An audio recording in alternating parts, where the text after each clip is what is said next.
ಹರಿ ಓಂ ಶ್ರೀ ಗುರುಭ್ಯೋ ನಮಃ. ಇಂದಿನ ಸತ್ಸಂಗಕ್ಕೆ ಎಲ್ಲ ಆತ್ಮಜ್ಯೋತಿಗಳು ಆದರದ ಸ್ವಾಗತ. ಇಂದು ನಾವು ಭಜಗೋವಿಂದಂನ 14ನೇ ಶ್ಲೋಕವನ್ನು ಮನನ ಮಾಡೋಣ. ಬನ್ನಿ.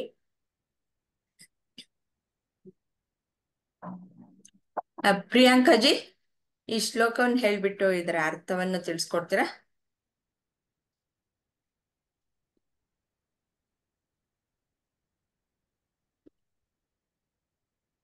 ಇದೀರಾ? ಅವ್ರು ಜಾಯಿನ್ ಆಗೋದು ಲೇಟ್ ಆದ್ರೆ ಲಕ್ಷ್ಮೀಜಿ ನೀವು ಹೇಳ್ತೀರಾ? ಹಾಮ. ಜಟಿಲೋ ಮುಂದಿ ಲುಂಚಿತ ಕೇಶಃ ಕಾಷಾಯಾಂಬರ ಬಹುಕೃತ ವೇಷಃ ಪಶ್ಯನ್ನಪಿ ಚ ನ ಪಶ್ಯತಿ ಮೂಢಃ ಉದರ ನಿಮಿತ್ತಂ ಬಹುಕೃತ ವೇಷಃ. ಇವು ಎಲ್ಲ ನಮ್ ವೇಷ ಭೂಷಣಗಳೆಲ್ಲ ಹೊಟ್ಟಿ ಸಲುವಾಗಿ, ಹೊಟ್ಟಿ ತುಂಬಿಸ್ಕೊಳ್ಳೋದ್ರ ಸಲುವಾಗಿ ಇದೆಲ್ಲ ಅಂತ ಹೇಳ್ಯಾರ ಅಂತ ಹೇಳಿ ನನಗಷ್ಟ ಅರ್ಥ ಆಗಿದ್ದೆ. ಧನ್ಯವಾದಗಳು ಲಕ್ಷ್ಮೀಜಿ. ಪ್ರಿಯಾಂಕಾಜಿ ಇದ್ದೀರಾ? ಕಾಣಿಸ್ತಾ ಇಲ್ಲ. ಓಕೆ. ಮಂಗಳಾಜಿ ನೀವು ಹೇಳ್ತೀರಾ ಈ ಶ್ಲೋಕ? ಆಮ ಹೇಳ್ತೀನಿ. ಜಟಿಲೋ ಮುಂಡಿ ಲುಂಚಿತ ಕೇಶಃ ಕಾಷಾಯಾಂಬರ ಬೃಹುಕೃತ ವೇಷಃ ಪಶ್ಯನ್ನಪಿ ಚ ನ ಪಶ್ಯಂತಿ ಮೂಢಃ ಉದರ ನಿಮಿತ್ತಂ ಬೃಹುಕೃತ ವೇಷಃ. ಇದ್ರಲ್ಲಿ ಅದೇ ಜಡೆ ಹಾಕಿರುವ ತಪಸ್ವಿ, ತಲೆ ಬೋಳಿಸಿಕೊಂಡವರು ಅಂದ್ರೆ ಅದ ಅರ್ಥ ನನಗೆ ಗೊತ್ತಾಗ್ಲಿಲ್ಲಮ್ಮ. ಅದು ಜಡೆ ಹಾಕಿರುವ ತಪಸ್ವಿ. ಇವಾಗ ಕೆಲವೊಂದು ತಪಸ್ವಿಗಳು ನೀವು ಇದ್ರಲ್ಲಿ ಫೋಟೋಲೆಲ್ಲ ನೋಡ್ತೀರಾ ಅಲ್ವಾ? ಅವರು ಜಡೆ ಮೇಲ್ಗಡೆ ಹೀಗೆ ಹಾಕೊಂಡಿರ್ತಾರೆ, ಮತ್ತೆ ಗಡ್ಡ ಅದೆಲ್ಲ ಬಿಟ್ಟಿರ್ತಾರೆ. ಮತ್ತೆ ತಲೆ ಕೆಲವರು ಇನ್ನೊಬ್ರು ಅಂದ್ರೆ ಒಬ್ಬೊಬ್ರು ಒಂದೊಂದು ತರ ಫಾಲೋ ಮಾಡ್ತಾರೆ. ಕೆಲವರು ಆತರ ತಲೆ ಕೂದಲೆಲ್ಲ ಬಿಡ್ತಾರೆ, ಕೆಲವರು ತಲೆ ಬೋಡ್ಸ್ಕೊಂಡಿರ್ತಾರೆ, ಇನ್ ಕೆಲವರು ಕಿತ್ತಾಕೊಳ್ತಾರಂತೆ. ಜೈನ್ಸ್ ಎಲ್ಲ ಇದಾರಲ್ಲ, ಅವರು ಕೂದಲುಗಳನ್ನ ಇವರೆಲ್ಲ ಬೋಳಿಸ್ಕೊಂಡ್ರೆ ಅವ್ರು ಒಂದೊಂದ ಕಿತ್ತಾಕೊಂಡ್ಬಿಡ್ತಾರಂತೆ. ಇನ್ನು ಕೆಲವರು ಕಾವಿ ಬಟ್ಟೆ ಹಾಕೊಳ್ತಾರೆ. ಹೀಗೆ ನಾನಾ ವಿಧ ವೇಷಗಳನ್ನ ಹಾಕೊಂಡಿರ್ತಾರೆ.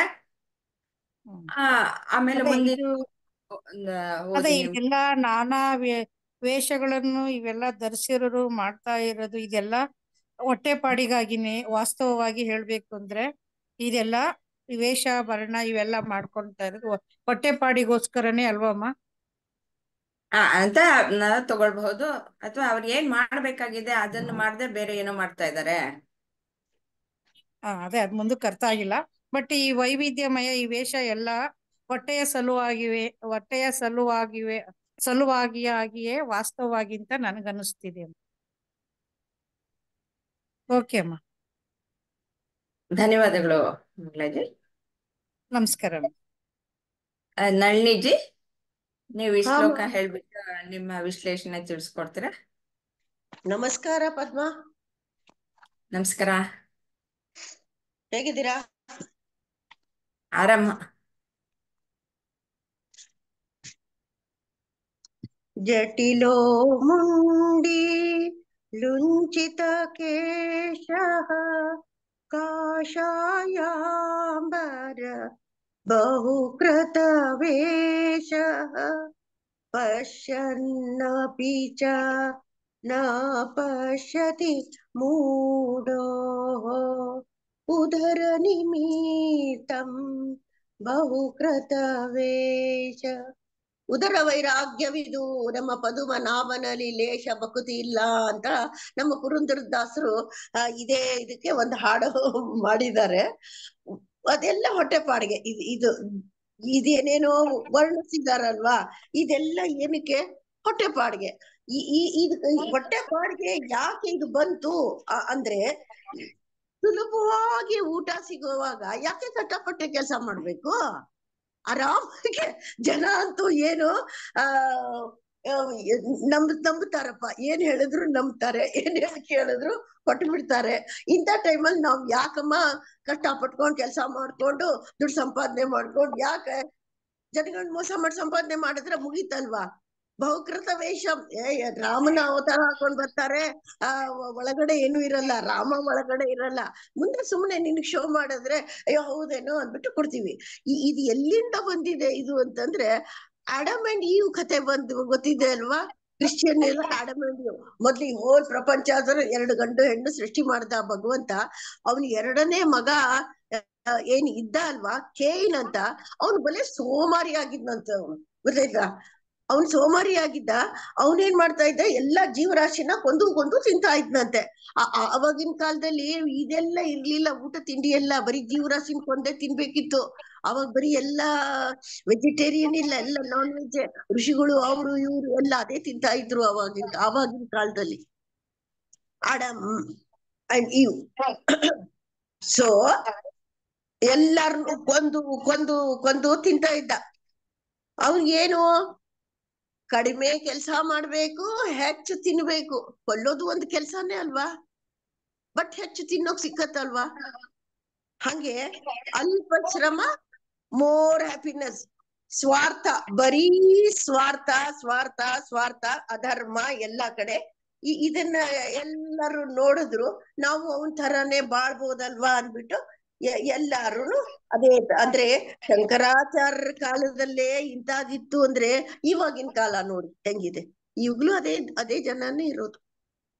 No change in that.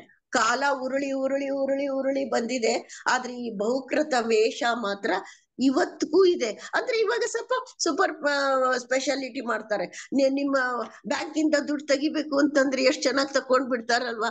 ಒಂದ್ ಪಾಸ್ವರ್ಡ್ ಕೊಡಿಮ್ಮ, ಒಂದು OTP ಕೊಡಿ ಅಂತ ಹೇಳಿದ್ರೆ ಇನ್ನೋಸೆಂಟ್ ಪೀಪಲ್ ಒಂದು OTP ಕೊಡ್ತಾರೆ, ಅಷ್ಟು ದುಡ್ಡು ಹೋಯ್ತು ಅವ್ರದ್ದು, ಅಲ್ಲಿಗೆ ಮುಗೀತು. ಈ ತರ ಮೋಸಗಾರರು ಇವಾಗ್ಲೂ ಈ ಪ್ರಪಂಚದಲ್ಲಿ ತುಂಬಾ ಜನ ಇದ್ದಾರೆ. ಅಂದ್ರೆ ಇವಾಗ ಇನ್ನೂ ಒಂದು ಉದಾಹರಣೆ ಕೊಡ್ಬೇಕು ಅಂತಂದ್ರೆ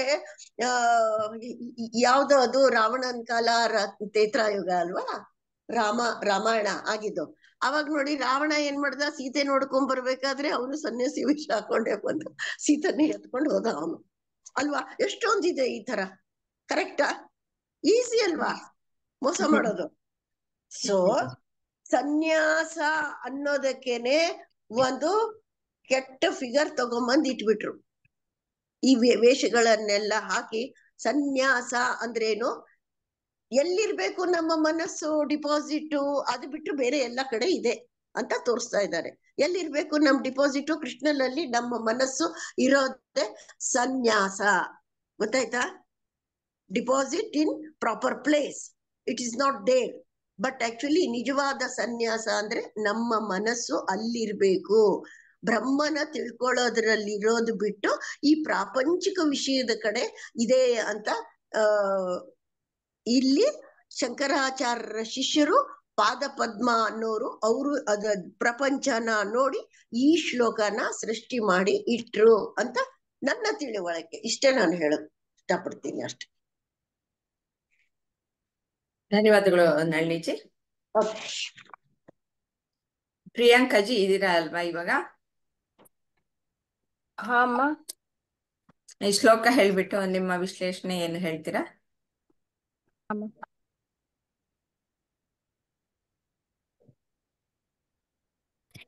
ಜಟಿಲೋ ಮುಂಡಿ ಲುಂಚಿತ ಕೇಶ ಕಾಷಾಯಾಂಬರ ಬಹುಕೃತ ವೇಷ ಪಶ್ಯನ್ನಪಿ ಚ ನ ಪಶ್ಯತಿ ಮೂಢ ಉದರ ನಿಮಿತ್ತಂ ಬಹುಕೃತ ವೇಷ.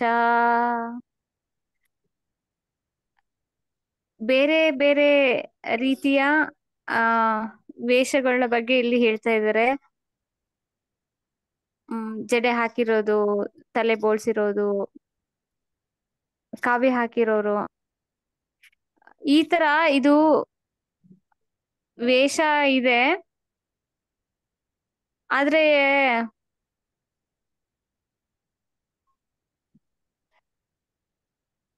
ನಮ್ಗೆಲ್ಲ ಗೊತ್ತಿದೆ, ನಾವು ಈಗ ಎಲ್ಲರೂ ಆ ನಮ್ಮ ನಮ್ಮ ಪಾತ್ರಗಳನ್ನ ಮಾಡ್ತಾ ಇದೀವಿ. ಈ ಪ್ರಪಂಚ ಅನ್ನೋ ಒಂದು ಜಾಗದಲ್ಲಿ ಮಗಳಾಗಿ, ನಾವು ಕೆಲಸ ಮಾಡುವಂತ ಜಾಗದಲ್ಲಿ ಆ ಒಂದು ಪಾತ್ರ. ಹಾಗೆ ಇಲ್ಲೂ ಕೆಲವೊಂದಿಷ್ಟು ವೇಷಗಳು ಹಾಕೊಂಡು ಅವರು ಆ ರೀತಿ ಪಾತ್ರ ಮಾಡ್ತಾ ಇದ್ದಾರೆ. ಆದ್ರೆ ಈ ವಾಸ್ತವವಾಗಿ ಆ ಪಾತ್ರಗಳೆಲ್ಲ ಹೊಟ್ಟೆಗಾಗಿ, ಆದ್ರೆ ಸತ್ಯ ಒಂದು ಈ ಒಂದು ಸತ್ಯ ಕೂಡ ಇದೆ.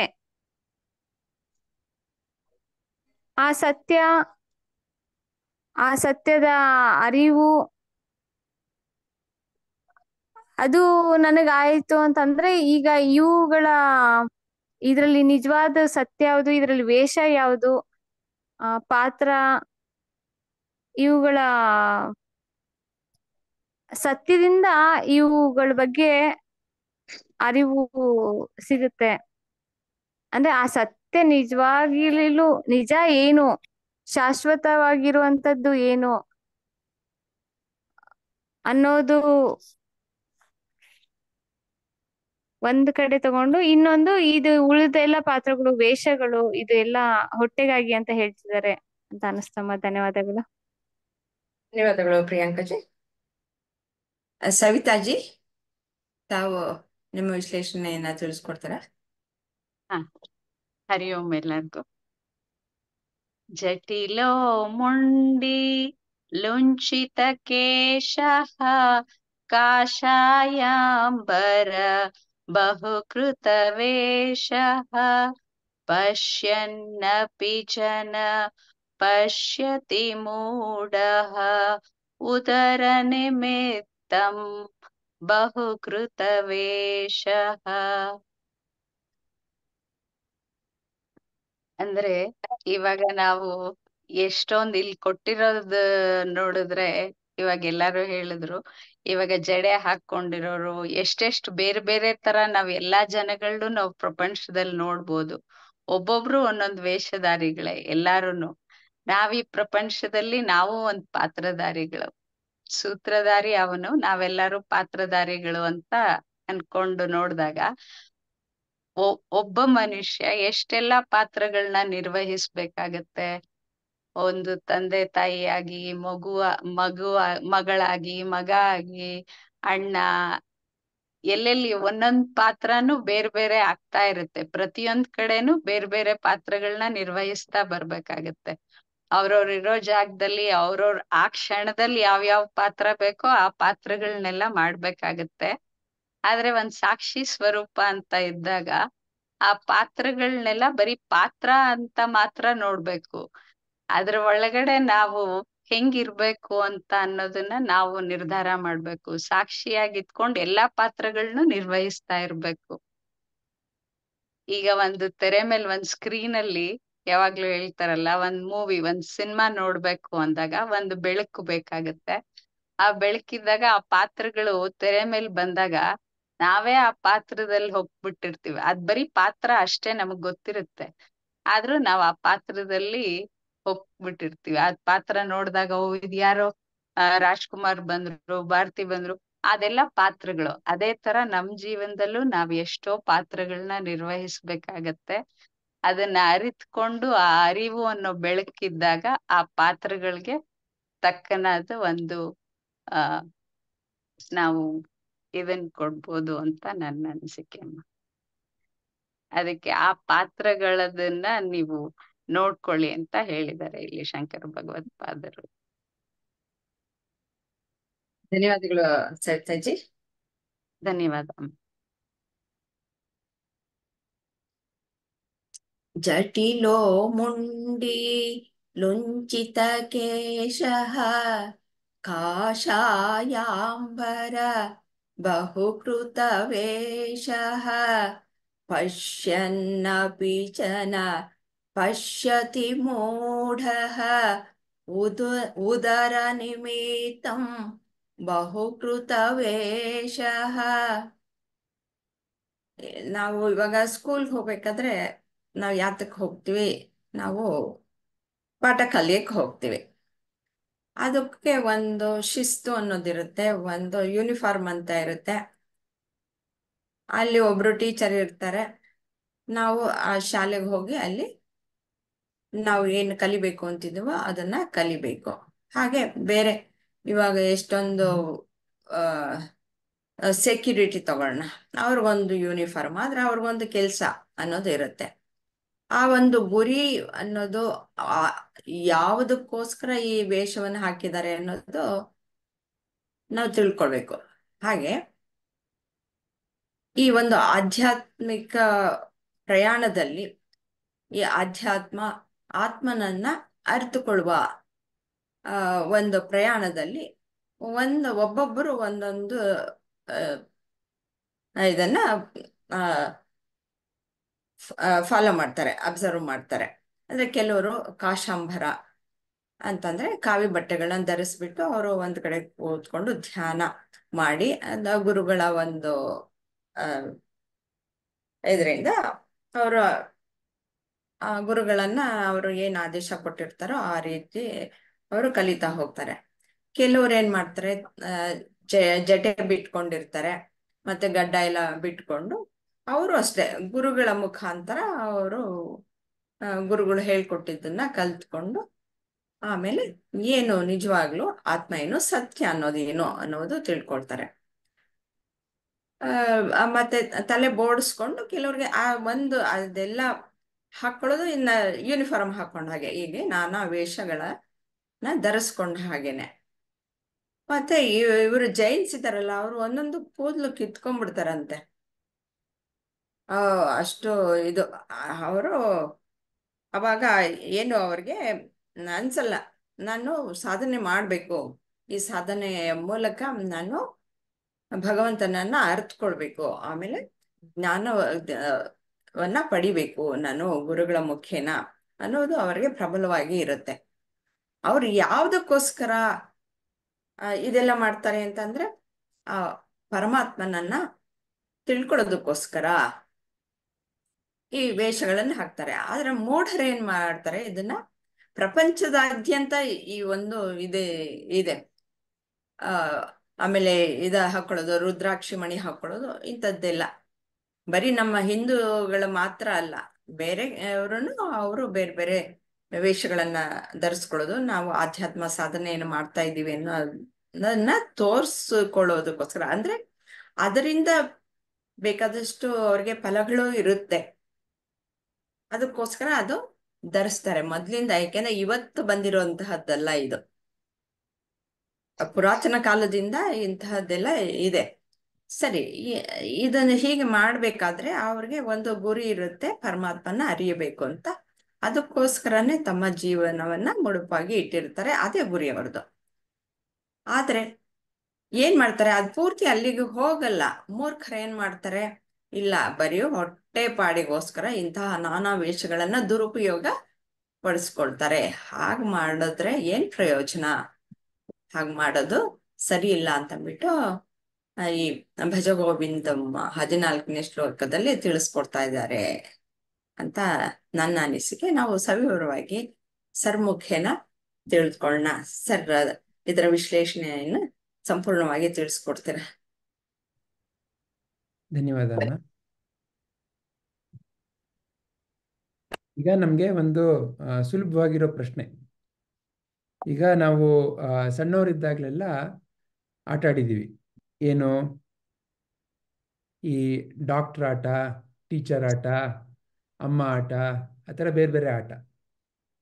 ಅವಾಗ ಎಷ್ಟೊಂದು ಜನ ನಾವು ಈ ಡಾಕ್ಟರ್ ಬಟ್ಟೆ ಎಲ್ಲ ಹಾಕ್ಕೊಂಡು ಆಟ ಆಡಿದ್ದೀವಿ ಅಲ್ವಾ? ನೀವು ಆ ಥರ ನೋಡಿರ್ತೀರ ಮಕ್ಕಳನ್ನ.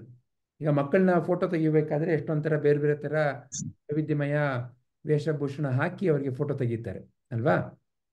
ಈಗ ಆ ರೀತಿ ಯಾವುದೋ ಒಂದು ಮಗು ಡಾಕ್ಟರ್ ಬಟ್ಟೆ ಹಾಕ್ಕೊಂಡಿದ್ದಾಗ ಅವ್ರನ್ನ ಎಲ್ಲರೂ ಡಾಕ್ಟರ್ ಬಂದರು ಅಂತ ಮಾತಾಡ್ತಾರೆ. ನೀವು ನಾವು ಸಹ ಮಾತಾಡ್ತೀವಿ. ಆದರೆ ಒಂದು ಪ್ರಶ್ನೆ ಏನಂದ್ರೆ, ಈಗ ಆ ಥರ ಒಬ್ರು ಡಾಕ್ಟ್ರ್ ಇದ್ರೆ ನಿಮ್ಗೇನಾದ್ರೂ ಹೊಟ್ಟೆ ನೋವೋ, ತಲೆನೋವೋ, ಕೈ ನೋವೋ, ಮೈ ನೋವೋ, ಬೆನ್ನು ನೋವೋ ಏನೋ ಬಂತು ಅಂತ ಅನ್ಕೊಳ್ಳೋಣ. ಆವಾಗ ಆ ಥರ ಡಾಕ್ಟರ್ ಹತ್ರ ಹೋಗ್ತೀರಾ ನೀವು? ಯಾರಾದ್ರೂ ಹೋಗ್ತೀರಾ ಆ ಥರ? ಇಲ್ಲ ಅಲ್ವಾ? ಯಾಕೆ ಹೋಗಲ್ಲ? ಯಾಕೆ ಡಾಕ್ಟರ್ ಅಲ್ಲ, ಅಲ್ಲ, ಕರೆಕ್ಟ್. ಯಾಕೆ ಡಾಕ್ಟರ್ ಅಲ್ಲ ಅವರು? ಯಾಕೆ ಅವ್ರು ಓದಿಲ್ಲ. ಇನ್ನೂ ಅವರು ಆ ಡಾಕ್ಟರ್ ಜ್ಞಾನವನ್ನ ಗಳಿಸಿಲ್ಲ. ಅವರು ಡಾಕ್ಟರ್ ಜ್ಞಾನ ಗಳಿಸೋದು ಅಂದ್ರೆ ಸುಮ್ಮನೆ ವೇಷಭೂಷಣ ಹಾಕೊಂಡಿದ್ ಮಾತ್ರ ಡಾಕ್ಟರ್ ಜ್ಞಾನ ಗಳಿಸ್ದಂಗಲ್ಲ. ಅಥವಾ ಕಾಲೇಜ್ಗೆ ಹೋಗ್ಬಿಟ್ರೆ, ಡಾಕ್ಟರ್ ಕಾಲೇಜ್ಗೆ ಹೋಗ್ಬಿಟ್ರು ಡಾಕ್ಟರ್ ಆದಂಗಲ್ಲ. ಡಾಕ್ಟ್ರು ಆಗಬೇಕು ಅಂತಂದ್ರೆ ಅದಕ್ಕೆ ಅದೇ ಆದ ಒಂದಷ್ಟು ಕ್ರಮಗಳಿದೆ ಅಲ್ವಾ? ಮೊಟ್ಟ ಮೊದಲನೇದಾಗಿ ಆ ವ್ಯಕ್ತಿಗೆ ನಾನು ಇನ್ನೊಬ್ಬರಿಗೆ ಸಹಾಯ ಮಾಡ್ತೀನಿ, ಅವರ ಆರೋಗ್ಯವನ್ನು ನಾನು ಚೆನ್ನಾಗಿ ಇಟ್ಕೊಳ್ಳಲಿಕ್ಕೆ ನಾನು ಸಹಾಯ ಮಾಡ್ತೀನಿ ಅನ್ನೋ ಒಂದು ಮನೋಭಾವ ಬೇಕು. ಎರಡನೇದಾಗಿ ಆ ರೀತಿ ಒಂದು ಜ್ಞಾನವನ್ನು ನಾನು ಗಳಿಸ್ತೇನೆ, ಆ ಜ್ಞಾನದ ಮೂಲಕ ನಾನು ಇನ್ನೊಬ್ಬರಿಗೆ ಸಹಾಯ ಮಾಡ್ತೇನೆ ಅನ್ನೋ ಒಂದು ಮನೋಭಾವ ಬೇಕು.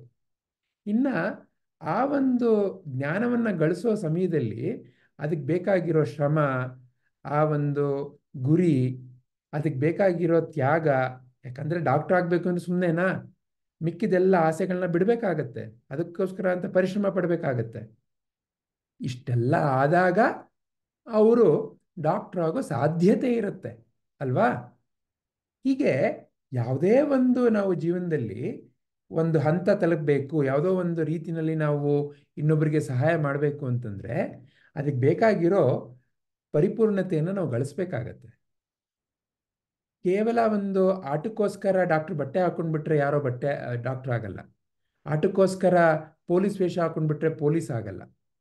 ಅದೇ ರೀತಿ ಇಲ್ಲಿ ನಮಗೆ ಶಂಕರಾಚಾರ್ಯರು ಏನು ಹೇಳ್ಕೊಡ್ತಾ ಇದ್ದಾರೆ ನೋಡಪ್ಪ, ಈ ರೀತಿ ಬಟ್ಟೆ ಹಾಕ್ಕೊಂಡಿರೋರ್ನೆಲ್ಲಾರನು ನೀನು ಜ್ಞಾನಿಗಳು ಅಂತ ಅನ್ಕೊಳ್ಳೋ ಅವಶ್ಯಕತೆ ಇಲ್ಲ. ಯಾಕಂದ್ರೆ ಜ್ಞಾನಕ್ಕೂ ಬಟ್ಟೆಗೂ ಏನು ಸಂಬಂಧ ಇಲ್ಲ.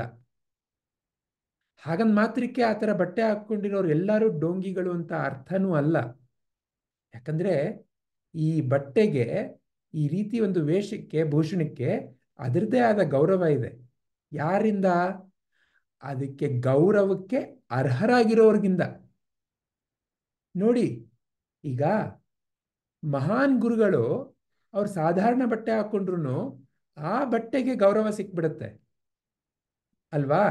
ಈಗ ಅವ್ರು ಹಾಕ್ಕೊಂಡಿರೋ ಚಪ್ಪಲಿ, ಅವ್ರು ಹಾಕ್ಕೊಂಡಿರೋ ಬಟ್ಟೆ ಅಂತ ಹೇಳ್ಕೊಂಡು ಎಲ್ಲರಿಗೂ ಗೌರವ ತಾನೇ ತಾನಾಗಿ ಬರುತ್ತೆ. ಅದು ಆ ಬಟ್ಟೆಯಿಂದ ಅವ್ರಿಗೆ ಗೌರವ ಅಲ್ಲ, ಅವರಿಂದ, ಅವರ ನಡವಳಿಕೆಯಿಂದ ಆ ಬಟ್ಟೆಗೆ ಗೌರವ ಬಂದಿರೋದು ಅಲ್ವಾ? ಹಾಗೇನೆ ಇಲ್ಲೂ ಸಹ ಶಂಕರಾಚಾರ್ಯರು ನಾವು ಏನನ್ನ ಗಮನ ಕೊಡಬೇಕು ನೋಡಪ್ಪ, ನೀನು ಈ ಬಟ್ಟೆನ ನೋಡಿಕೊಂಡು ಮೂರ್ಛೆ ಬೀಳ್ಬೇಡ, ಬಟ್ಟೆನ ನೋಡಿಕೊಂಡು ಮಾರು ಹೋಗಬೇಡ. ಆದರೆ ಏನನ್ನ ನೋಡಬೇಕು ನೀನು? ಇಲ್ಲಿ ನಮಗೆ ಒಂದು ಸುಳಿವು ಕೊಟ್ಟಿದ್ದಾರೆ. ಅಂತಹವನು ನೋಡಿದರೂ ನೋಡದ ಮೂರ್ಖ. ಏನನ್ನು ನೋಡಿದ್ರೂ ನೋಡ್ತಾ ಇಲ್ಲ. ಸುಂದರವಾಗಿದೆ. ಅಂದರೆ ನಾವು ಕನ್ನಡದಲ್ಲಿ ಒಂದು ಗಾದೆ ಇದೆ, ಅಂಗೈಯಲ್ಲಿ ಬೆಣ್ಣೆ ಇಟ್ಕೊಂಡು ನಾವು ಊರೆಲ್ಲ ಹುಡುಕಿದ್ವಂತೆ. ಏನಕ್ಕೆ? ತುಪ್ಪ ಎಲ್ಲಿ, ತುಪ್ಪ ಎಲ್ಲಿ, ತುಪ್ಪ ಎಲ್ಲಿ ಅಂತ. ನಮ್ಮ ಅಂಗೈಲಿರೋ ಬೆಣ್ಣೆನ ಮರ್ತ್ಬಿಟ್ವಂತೆ. ಆ ಥರ ಗಾದೆ ಇದೆ ಅಲ್ವಾ? ಹಾಗೆ ಇಲ್ಲಿ ಏನನ್ನು ನೋಡಿದ್ರೂ ನೋಡದೇ ಇರೋ ಥರ ಮೂರ್ಖ. ನಿಮ್ಮಲ್ಲಿ ನನ್ನಲ್ಲಿ ಸಹ ಆ ರೀತಿ ಒಂದು ಮೂರ್ಖತನ. ಏನದು? ನಾನು ಯಾವುದೋ ಒಂದು ದಿವಸ ಏನೋ ಒಂದು ಆದ್ಮೇಲಿಂದ ನಾನು ದೈವತ್ವ ಅಂದರೆ ಏನು ಅಂತ ಅರಿತೀನಿ ಅನ್ನೋ ಒಂದು ಮನಸ್ಸಿನ ಒಂದು ವಿಚಾರ ಇದೆಯಲ್ಲ, ಅದೇ ನಿಮ್ಮ ನನ್ನ ಮೂರ್ಖತನ. ಅದೇ ಥರ ಕೆಲವರು ಈ ಬಟ್ಟೆ ಹಾಕ್ಕೊಂಡು ಏನೇನೋ ಸಾಧನೆ ಮಾಡಿದಾಗ ನನಗೆ ಜ್ಞಾನ ಬರುತ್ತೆ ಅನ್ನೋ ಇನ್ನೊಂದು ಮೂರ್ಖತನ. ಈ ಒಂದು ಮೂರ್ಖತನವನ್ನ ತೋರಿಸ್ಲಿಕ್ಕೆ ಈ ರೀತಿ ಒಂದು ನಮಗೆ ನಿದರ್ಶನಗಳನ್ನ ಕೊಟ್ಟಿದ್ದಾರೆ ಶಂಕರಾಚಾರ್ಯರು. ಏನು ಜ್ಞಾನ ಅಂದರೆ? ಜ್ಞಾನ ಅಂತಂದ್ರೆ ತತ್ ತ್ವಮಸಿ, ನೀವೇ ಆ ಒಂದು ದೈವತ್ವ. ಯಾವ ನೀವು ಅದನ್ನ ಅರಿಬೇಕಾಗತ್ತೆ. ಆ ದೈವತ್ವದಲ್ಲಿ ಈ ಮನಸ್ಸನ್ನ ನಾನು ಸ್ಥಿರವಾಗಿ ನಿಲ್ಲಿಸ್ಬೇಕಾಗತ್ತೆ. ಅದು ನಾನು ಹಾಕೊಳ್ಳೋ ಬಟ್ಟೆ ಮೇಲೆ ನಿರ್ಭರ ಆಗಿರಲ್ಲ. ಅದು ಆ ಸತ್ಯವನ್ನ ನಾನು ಅರಿತು ಆ ಸತ್ಯವನ್ನ ನಾನು ಜೀವನದಲ್ಲಿ ಹೇಗೆ ಅಳವಡಿಸ್ಕೊಳ್ತೇನೆ ಅನ್ನೋದ್ರ ಮೇಲೆ ನಿರ್ಭರವಾಗಿರುತ್ತೆ. ಹಾಗಾಗಿ ಇಲ್ಲಿ ಶಂಕರಾಚಾರ್ಯರು ಪುನಃ ಪುನಃ ನಮ್ಗೇನ್ ಮಾಡ್ತಾ ಇದ್ದಾರೆ, ಈ ಭಜಗೋವಿಂದಂನಲ್ಲಿ ನಮ್ಮನ್ನ ಬೇರೆ ಬೇರೆ ರೀತಿ ಎಚ್ಚರಿಸ್ತಾ ಇದ್ದಾರೆ. ನಿಮ್ಮಲ್ಲಿ ನನ್ನಲ್ಲಿ ಬೇರೆ ಬೇರೆ ರೀತಿಯ ಆಕರ್ಷಣೆಗಳು, ಬೇರೆ ಬೇರೆ ರೀತಿಯ ಮನಸ್ಸಿನ ಒಂದು ಅಜ್ಞಾನಗಳು, ದುಡ್ಡಿನ ಮೇಲೆ, ನಮ್ಮ ಬಂಧುಗಳ ಮೇಲೆ, ನಮ್ಮ ಪದವಿ ಮೇಲೆ, ಅಥವಾ ಇಲ್ಲಿ ನಾವು ಯಾವಾಗ ಅಧ್ಯಾತ್ಮ ಸಾಧನೆಗೆ ಅಂತ ಬರ್ತೇವೆ ಆಗ ಈ ರೀತಿ ವೇಷಭೂಷಣಗಳಿಗೆ ಮಾರು ಹೋಗೋ ಸಾಧ್ಯತೆ ಸಹ ಇರುತ್ತೆ. ನಾವು ನೋಡ್ತೇವಲ್ವಾ ನಮ್ಮ ಸಮಾಜದಲ್ಲಿ ಯಾವುದೇ ಒಂದು ಪಂಥ ಅಥವಾ ಯಾವುದೇ ಒಂದು ಸಮುದಾಯಕ್ಕೆ ಇದು ಸೀಮಿತವಾಗಿಲ್ಲ. ಈ ಒಂದು ಅಜ್ಞಾನ ಬೇರೆ ಬೇರೆ ಸಮುದಾಯದಲ್ಲಿ ಬೇರೆ ಬೇರೆ ರೀತಿನಲ್ಲಿದೆ. ಅದಿಲ್ಲಿ ಉದಾಹರಣೆ ಮೂಲಕ ನಮಗೆ ಶಂಕರಾಚಾರ್ಯರು ತೋರಿಸ್ತಾ ಇದ್ದಾರೆ. ಇದಕ್ಕೆಲ್ಲ ಮಾರು ಹೋಗ್ಬೇಡಪ್ಪ, ಏನು ಸ್ಥಿರವಾದ ಜ್ಞಾನ ಅದನ್ನ ಅರ್ಥಕೋ. ಅದನ್ನ ನಿನಗೆ ತಿಳಿಸ್ಕೊಡುವಂಥ ಮಹಾನ್ ಗುರು, ಆತನ್ನ ನೀನು ವೇಷಭೂಷಣದಿಂದ ಅಳಿಲಿಕ್ಕೆ ಹೋಗ್ಬೇಡ.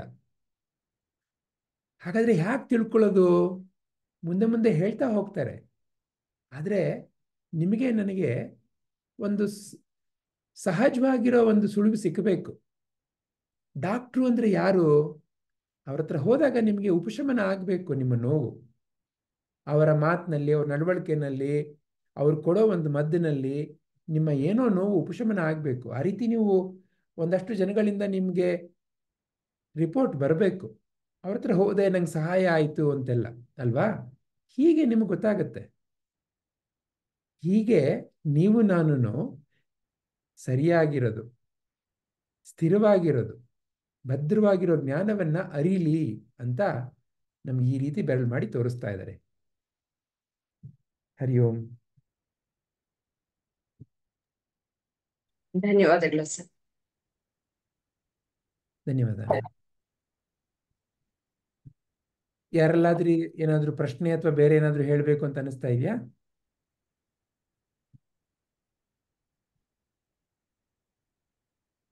ಆಗ್ಲಿ ಅಮ್ಮ. ಏನು ಇಲ್ಲ ಅಂದ್ರೆ ಇದರದ್ದು ಮನನ ನಿಲ್ಸೋಣ ಅಲ್ಲ.